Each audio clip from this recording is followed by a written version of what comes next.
Muy buenas tardes nuevamente. Como estamos en una pandemia, esto no es nada nuevo, es como una retroalimentación de esta patología que hoy nos azota, entonces vamos a hablar un poco de lo que es el COVID-19.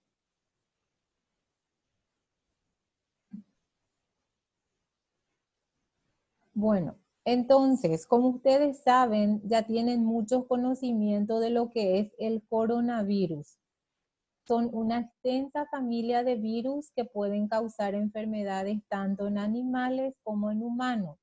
En los humanos se debe que varios coronavirus causan infecciones respiratorias que pueden ir desde el resfriado común hasta enfermedades más graves como los síndromes respiratorios que ustedes ya saben en varias oportunidades estábamos mencionando.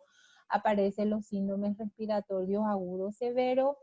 El coronavirus que se ha descubierto más recientemente causa la enfermedad por coronavirus COVID-19.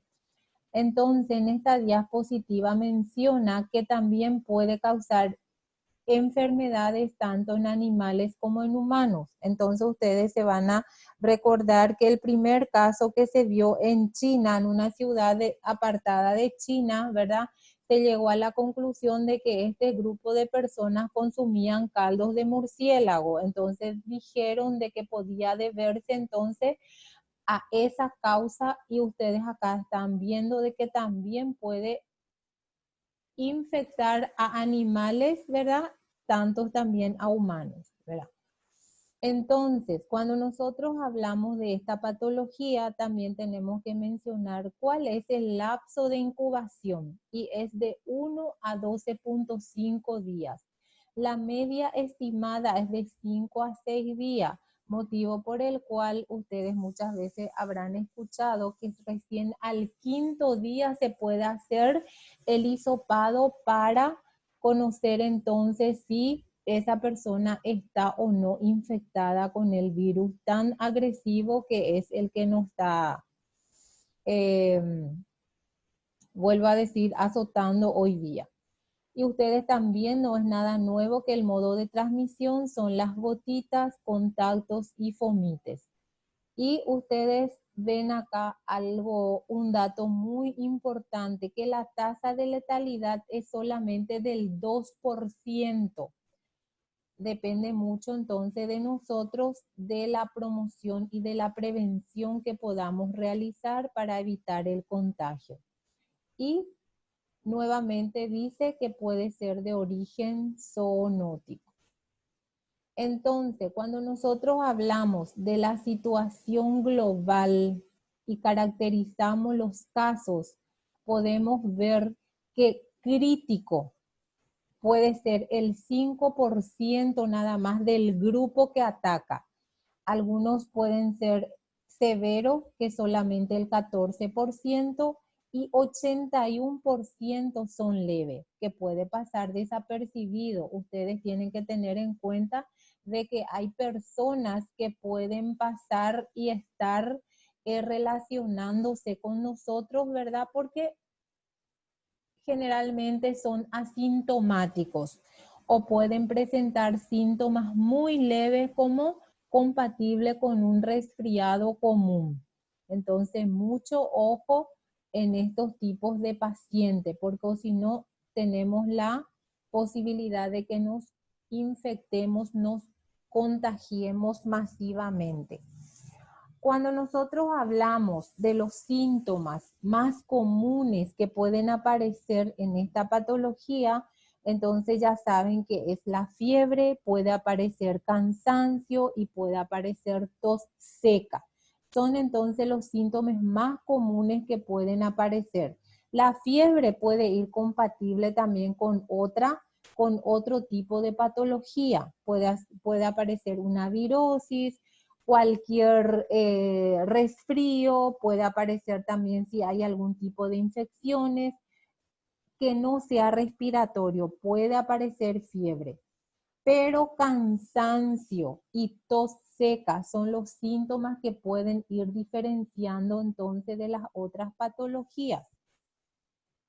Entonces no se olviden que cuando aparecen estos síntomas, entonces puede aparecer también otras patologías. Si hablamos de síntomas y cuando aparecen los casos más graves, ahí ya pueden aparecer fiebre alta, neumonía y dificultad respiratoria, porque ustedes saben de que este virus ataca la vía respiratoria, el árbol bronquial pone en juego. Y entonces es muy difícil una vez de que se instale entonces en el pulmón que nosotros podamos combatir. Podemos combatir antes, ustedes saben que hay muchísimas medidas de promoción y de prevención que podemos nosotros socializar para evitar, vuelvo a decir, el contagio masivo. Entonces, síntomas comunes, lo que mencionamos anteriormente, y síntomas en casos graves, entonces son lo que ustedes tienen ahí enfrente en las diapositivas. Fiebre alta, neumonía, dificultad para respirar. ¿Cuáles son los mecanismos de transmisión? También no es nada nuevo para ustedes porque ustedes saben de que es por contacto personal cercano con personas infectadas, puede ser un mecanismo. El otro mecanismo puede ser a través de personas infectadas al toser o estornudar. Entonces, de ahí la importancia de la utilización del barbijo o de los tapabocas quirúrgicas, ¿verdad? Las tapabocas quirúrgicas que hoy día, entonces su utilización es obligatorio. Incluso se está tratando de que se promulgue una ley y multarle a esas personas que son inconscientes en no utilizar. Ustedes me van a decir si realmente, porque si ustedes se van por algunos lugares van a ver grupos de personas sin tapabocas, grupos de personas compartiendo todavía rondas de tragos, compartiendo tereré. Hasta hoy día no podemos erradicar eso porque la gente no le da la suficiente importancia, minimizan entonces lo que pueda ocasionar este virus. ¿O ustedes qué dicen?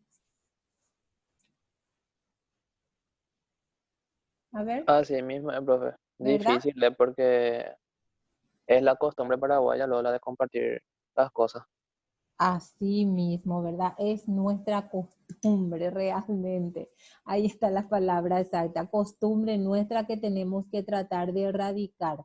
¿Y quién más que nosotros que somos agentes multiplicadores y vamos a ser profesionales de la salud? Entonces tenemos que tratar de superar entonces esa costumbre negativa, errónea que estamos teniendo, porque apareció esta patología y ahí nos dimos cuenta de la importancia que tiene entonces la higiene de las manos, de no compartir utensilios, de lavarse constantemente entonces la mano y de desinfectar toda la superficie contaminada.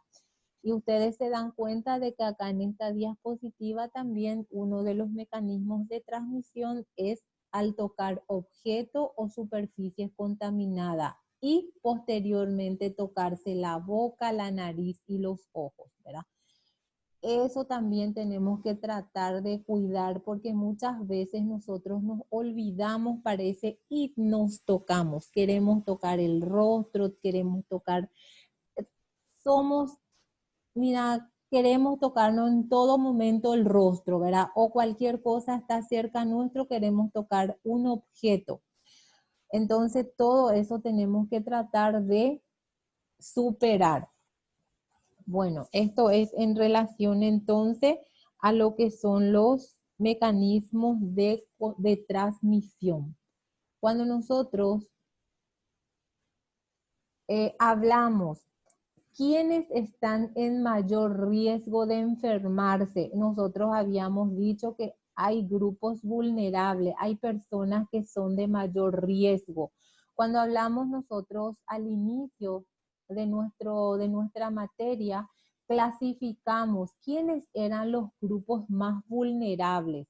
y decíamos que los grupos más vulnerables eran los adultos mayores, los niños menores de 5 años, las mujeres embarazadas, las personas con enfermedades crónicas.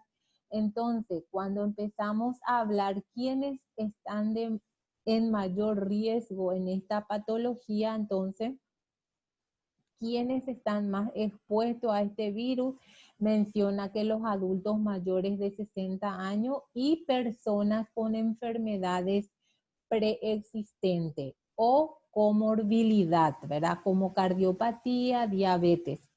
Ustedes se habrán enterado por medio de la prensa de que todas las personas que están obitando por el COVID-19 tienen siempre una patología de base. ¿Es diabético o es hipertenso o es un cardiópata o tiene alguna otra patología entonces que pone, que le expone entonces a esta enfermedad? ¿Verdad que es así? ¿O tienen algún comentario? Al final todos estamos expuestos, ¿verdad? No es que nosotros, porque las personas adultas están más expuestas, nosotros o ustedes, los jovencitos, ¿verdad? Se van a relajar y van a dejar de cuidarse y van a dejar de cuidarle a las personas que tienen en su entorno, porque estamos en una fase 3, pero tampoco es el momento para relajarnos. Hay mayor aumento de casos, hay mayor número de óbitos, ¿verdad? Debemos seguir entonces nosotros protegiéndonos para prevenir el contagio. No solamente entonces estas personas están expuestas, ¿verdad? Cuando hablamos de mecanismo de transmisión, cuando hablamos también qué grupo está más en riesgo, no podemos dejar de hablar de la transmisión comunitaria. Esta transmisión comunitaria es muy importante. Tenemos que tratar de cortar esta cadena, porque ustedes saben que el contagio de este virus es 1 por 10 personas. Si nosotros tenemos si tenemos 3 personas sin nexo, mira, son 30 personas que puede contagiar esas 3 personas. Y ustedes ya saben que los números sin nexos van aumentando. La transmisión comunitaria es la incapacidad de relacionar los casos confirmados a través de la cadena de transmisión. Ustedes saben y suelen escuchar cuando el ministro dice 3 o 2 son sin nexo y 10 son por contacto o por nexo epidemiológico, pero ya le confirmó, ¿verdad? Pero cuando dice sin nexo es preocupante. Es muy preocupante porque ese sin nexo es el que nos pone en riesgo a la infección masiva o al contagio masivo, entonces, dentro de una comunidad, dentro de una población determinada, ¿verdad? Y dice allí de que al aumentar las pruebas positivas a través de muestras centinela, esto nosotros muchas veces son captados entonces a través de las tomas de muestras. Cuanto más cantidad de muestras se realiza, entonces más número de personas tendremos que están positivo o negativo, ¿verdad? Pero sabremos entonces el porcentaje de quiénes o de cuántas personas están infectadas o cuántas personas dieron negativo, ¿verdad? Y esto que ustedes ven en esta diapositiva ya no es nada nuevo para ustedes, son recomendaciones que nos tienen que entrar hasta nuestra materia gris, como se dice, y no tiene que salir de ahí.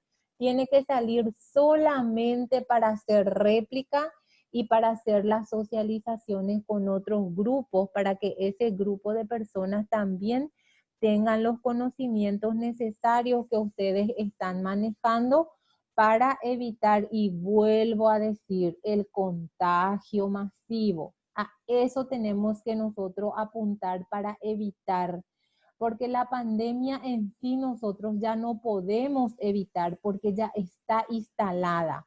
En cambio, podemos minimizar los casos, podemos mitigar los casos. Entonces, las recomendaciones que nosotros debemos de socializar es que evitar el contacto cercano con personas que tengan síntomas de gripe. Si tienen tos, fiebre, evitar el contacto estrecho y buscar atención médica tempranamente. Acá también nuestras personas están muy acostumbradas a la automedicación. Eso también tenemos que enseñarles que no deben realizar. Cuando aparecen síntomas relacionados con un cuadro gripal, entonces debe acudir a una consulta médica para posteriormente seguir o recibir el tratamiento. Al toser o estornudar, siempre cubrir la boca y la nariz con la cara interna del codo, dice, pero yo recomiendo más, y yo creo que muchos epidemiólogos van a recomendar más, que se utilice pañuelos desechables, que inmediatamente entonces ustedes lo desechan.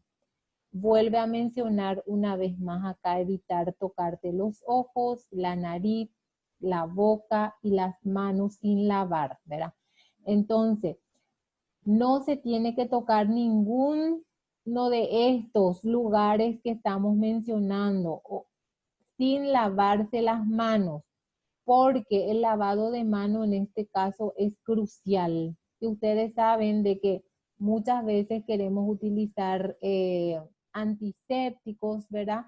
Alcohol gel o alcohol rectificado al 70%, atomizamos por nuestras manos 50.000 veces, pero ustedes tienen que tener en cuenta de que no hay nada que le suple o le reemplace al buen lavado de manos. Y ustedes saben, hay diferentes tipos de lavado de manos, ¿verdad? Que está el lavado de mano social, lavado de mano quirúrgico, y entonces esto tienen que ustedes conocer y socializar.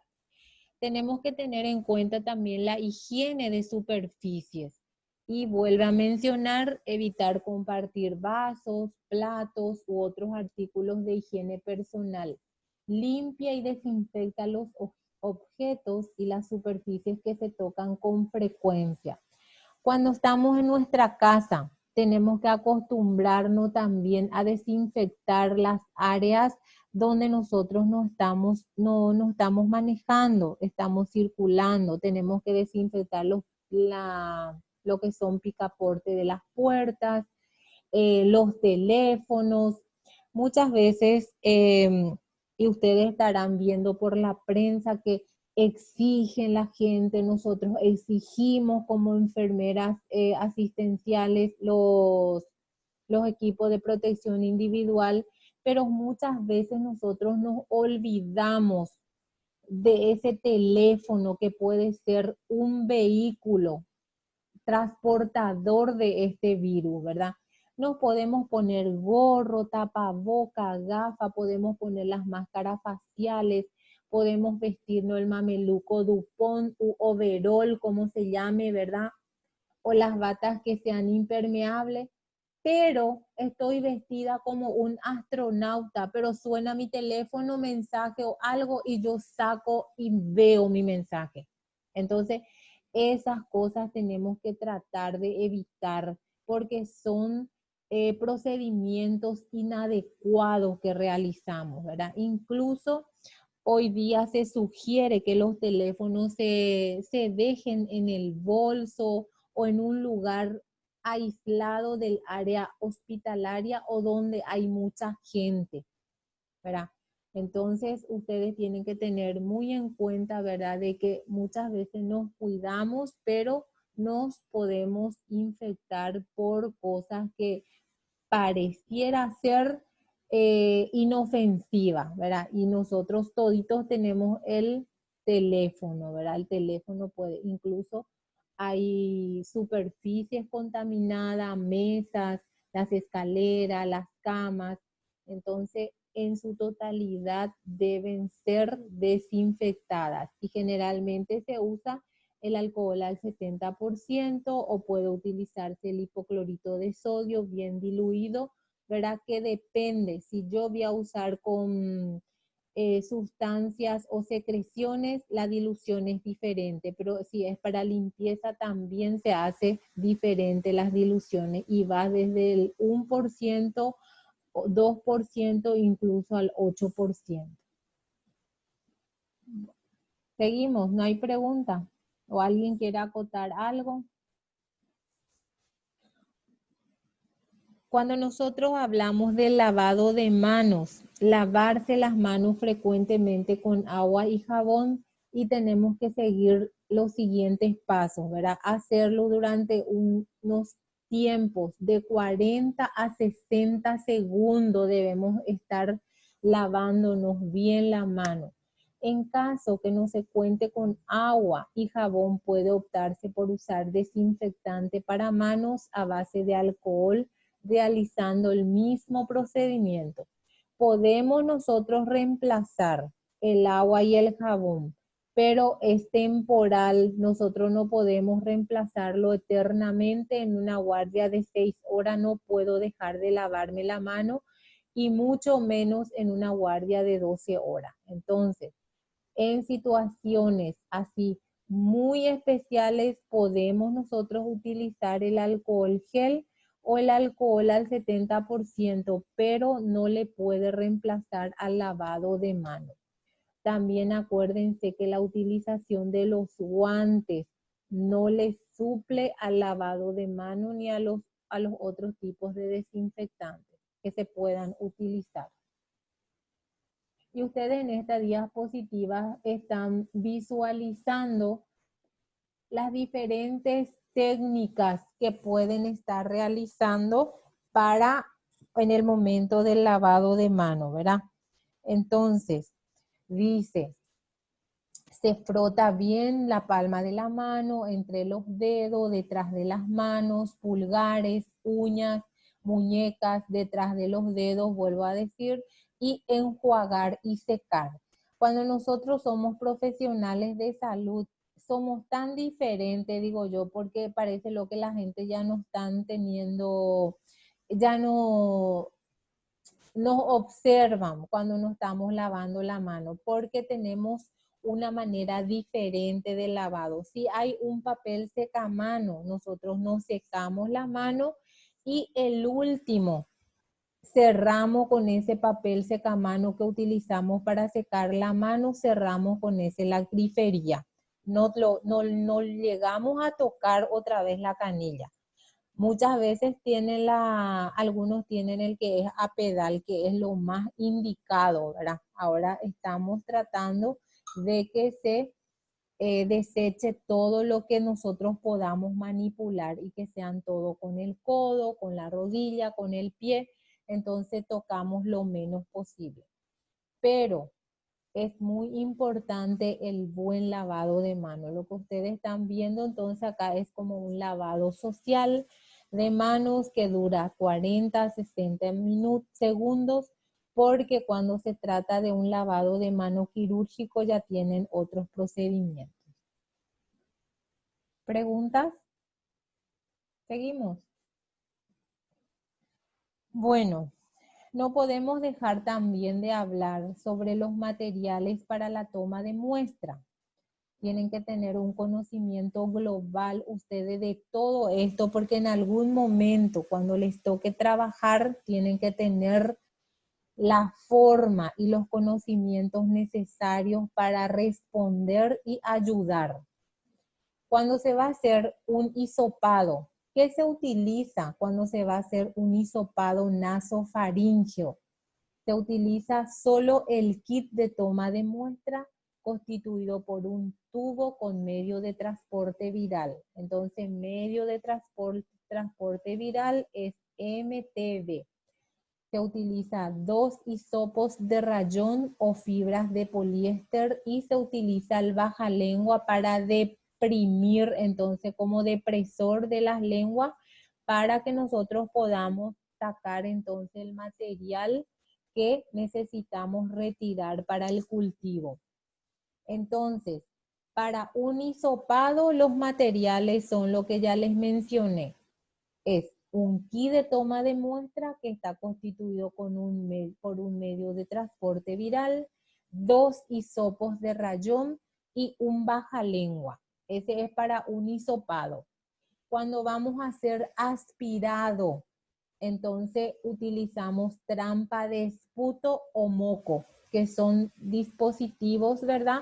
Como unos frasquitos y tiene trampas así como dice como dice en la diapositiva, trampa de esputo o moco viral. Recolección entonces para medio de transporte viral. Y cuando vamos a hacer este tipo de estudio, entonces utilizamos el equipo de protección personal de nivel 1. ¿Quién me dice cuáles son los equipos de protección de nivel 1? A ver. ¿Quién se acuerda? ¿Qué tenemos que usar? Bueno, va a ser para el foro. Para hisopado nasal se debe inclinar. Esta es la técnica que también tienen que ustedes manejar. Para hisopado nasal, entonces se debe inclinar la cabeza del paciente. Se inserta un hisopo seco en las fosas nasales, llevarlo hacia atrás a la nasofaringe y se deja unos segundos allí y después se retira. Se detiene entonces por unos segundos. Se retira el hisopo con movimientos rotatorios, presionando contra el tabique nasal para que nos pueda salir el material necesario para el cultivo. Esto mismo se repite en las otras fosas nasales. Una vez tomada la muestra de ambas narinas, introducir el hisopo en un tubo contenido de 2 a 3 ml de medio de transporte viral. Una vez. Se introduce entonces en el tubo con contraste. Luego se rompe el extremo del hisopo y cerrar el tubo herméticamente. Posteriormente se debe rotular correctamente la muestra. Acuérdense que todo esto que nosotros las muestras que nosotros sacamos, entonces tenemos que enviar de manera en termo refrigerado. Nunca se olviden de eso. En cambio, cuando vamos a hacer hisopado faríngeo, también se le pide a la persona que abra la boca. Estas son las técnicas. Tienen que conocer porque en algún momento les puede tocar la oportunidad de actuar como ayudante incluso, o actuar como persona con más conocimiento. A lo mejor ustedes saben más. ¿Cómo será que se hace entonces? ¿Cómo se hace el hisopado faríngeo? Ustedes ya meten ahí sus conocimientos y dicen, el hisopado faríngeo se hace así y así. Tenemos que decirle a la persona que abra la boca, bajar la lengua con el depresor y con el hisopo entonces tomar una muestra de la faringe posterior, evitando contacto entonces con las amígdalas. Introducir el hisopo en medio de transporte. ¿Por qué estas técnicas se deben hacer con el máximo cuidado? Porque podemos poner en riesgo entonces de infectarlo a la persona que está en el entorno del paciente o al mismo paciente. Los dos hisopos, nasal y faríngeo, pueden incorporarse en el mismo medio de transporte. ¿Por qué tenemos que conocer esto? Porque puede ser que yo tenga solamente un tubo con contraste. Entonces me puedo ver en aprieto y digo, Dios mío, solamente tengo para mi hisopado nasal y no tengo para mi hisopado faríngeo. Entonces la solución es introducir los dos hisopos entonces en el medio de transporte. Y con eso ustedes solucionan su inconveniente.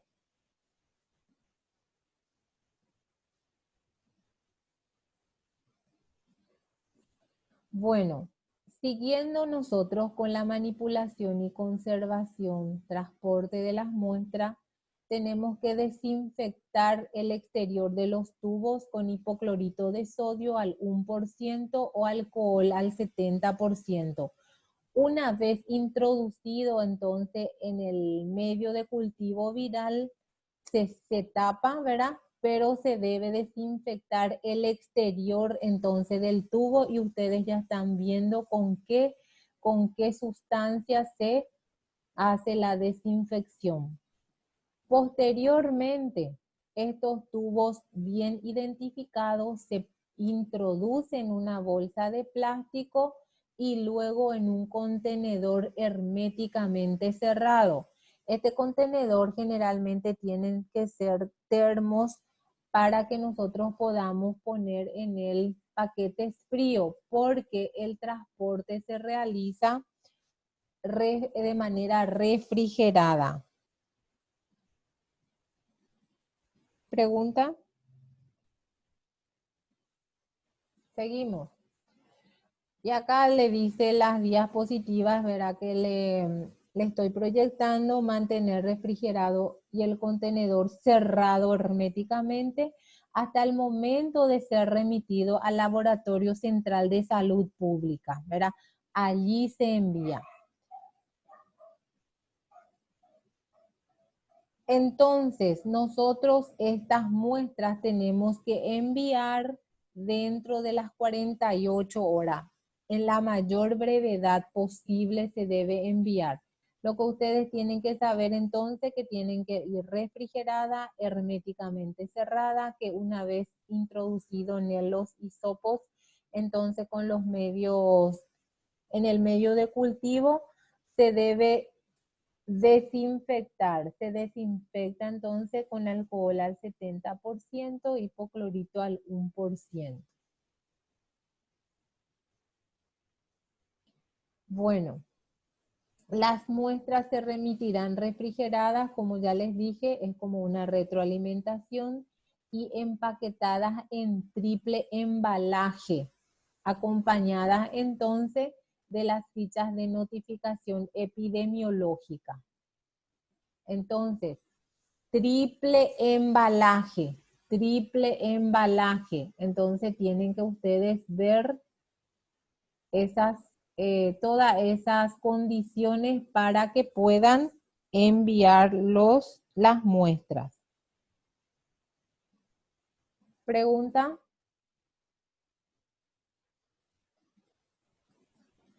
Seguimos. No tiene nada que acostar, nada. Bueno.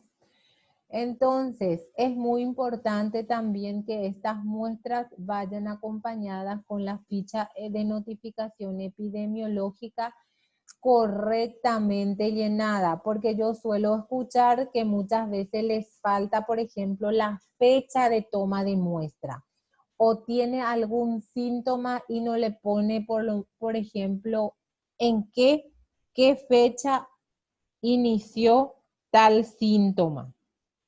Entonces es muy importante el llenado correcto de la ficha epidemiológica.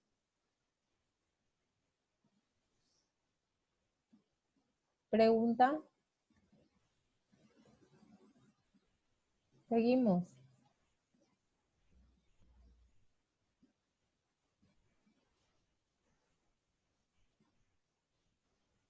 ¿No hay ninguna duda? No, profe.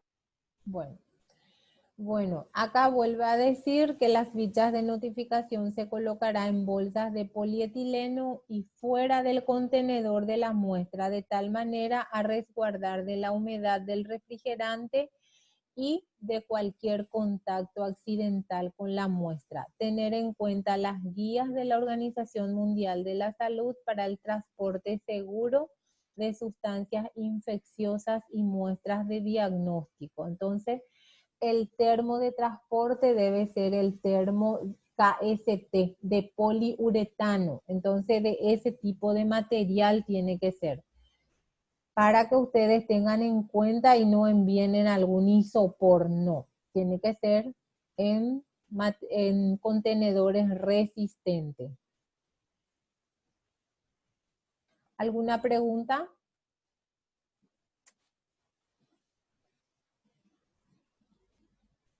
En relación a lo que vimos. Profe, Sí. en cuanto a su transmisión, o sea, del COVID-19, ya se confirmó que es a causa de murciélagos. Hay O se estudios, supone, no. se supone porque no se hizo, dice que puede transmitirse en animales y también en humanos, ¿verdad? Pero como apareció el primer caso en humanos, ¿verdad? Pero en humanos que consumían este tipo de animales, ¿verdad? Consumían caldo de murciélago, dice, ¿verdad? Eso es una suposición, pero los datos que generalmente son emitidos, ¿verdad? Dicen que son virus de laboratorio. Ah, ya. Sí, virus de laboratorio, así como el ébola, que en un momento dado también se investigó y son virus de laboratorio que fueron manipulados en el laboratorio. Entonces, ustedes ya se imaginarán, entonces es como una guerra. A veces escuchamos Una guerra guerra biológica. biológica, sí, muy bien, así mismo. ¿Otra pregunta?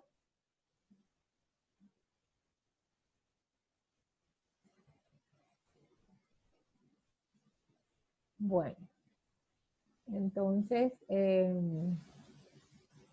teniendo en cuenta las directivas, nosotros dimos